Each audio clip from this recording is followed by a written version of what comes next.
রূপ লীলা কথা সাধুমুখে শ্রবণ করছেন, এর প্রতি অটুট আস্থা, অটুট বিশ্বাসের যদি শ্রবণ করতে পারেন, তখনই এটা ক্রিয়া করে। আমাদের বিশ্বাসের অভাব, আস্থার অভাব, আছে তর্ক, আছে অনাস্থা। এই জন্য বিশ্বাসের ছায়াতলে যতদিন না আসতে পাচ্ছি, শুদ্ধতাকে যতদিন, শ্রদ্ধাকে নাবারণ করতে পাচ্ছি, ততদিন আমাদের অভিশাপ মুক্তি হবে না, কল্যাণ মুক্তি হবে না। এই জন্য পরীক্ষিত মহারাজ এর পরে আর কোনো কাজ করেননি। আপনার প্রয়োজন হৃদয়ের শুদ্ধতা, আপনার প্রয়োজন কি না বিশ্বাসের ছায়ায় বসা। এর পরের একটাও কাজ পরীক্ষিত মহারাজ করেননি। না সুখদেব ভগবানকে আহ্বান করেছেন, নিমন্ত্রণ করেছেন, তিনি আপনিতেই এসে গেছেন, কারণ আসন আগেই পাতা ছিল। যারা শ্রদ্ধার সহিত, বিশ্বাসের সহিত হৃদয়ে ভগবান সদ্গুরুদেবের জন্য আসন পেতে রাখে, সেই গুরুদেবকে, সেই অনাদিরাদি ভগবানকে নিমন্ত্রণ করতে হয় না।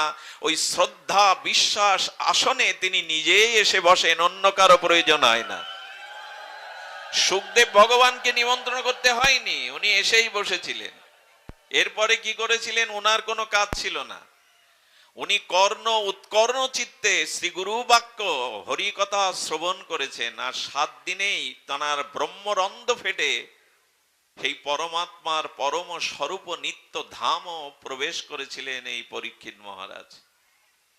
আজ আমাদের সাধু সঙ্গ হচ্ছে, হরি কথা হচ্ছে, কিন্তু আস্থা কোথায়? বিশ্বাস কোথায়? শ্রদ্ধা কোথায়? শুনতে আসা নয়। কপিলেশ্বরী মন্দিরে এসেছি বহু দূরদূরান্ত থেকে, লোকারণ্য হয়েছে, এটা বিষয় নয়। বিষয় এই কথার প্রতি আমার পরিপূর্ণ বিশ্বাস, শ্রদ্ধা উপজয় হলো কিনা, আর সেই শ্রদ্ধা বিশ্বাসে আমি হৃদয়ে কথা নিতে পারলাম কিনা। যদি পারি তো এর থেকেই আমাদের পারমার্থিক কল্যাণ, জীবনের আত্মকল্যাণ সম্ভব হবে। সুধীবৃন্দ, তাই জীবনে ভগবান ছাড়া কারো প্রতি খুব বেশি মোহ আসক্তি যদি রাখেন, ওইখানেই ভজন পথ, মুক্তির পথ, আত্মকল্যাণের পথ, প্রেম ভক্তির পথ আটকে যাবে। পথে বারবার আমরা বাধা পড়ি। এই জীবন সংসার পথে বারবার কে আমাদের মোহগ্রস্ত করে পিছনে টেনে ধরে। ওরা কেবল কথার পাকে নিত্য আমায় বেঁধে রাখে, তোমার বাঁশির ডাকে সকল বাঁধন খোলাও খোলাও খোলাও। কবিগুরু বললেন, ওরা মোহগ্রস্ত হয়ে আমাকে পিছনে টান দিয়ে বেঁধে রাখে, তোমার কাছে যেতে দেয় না।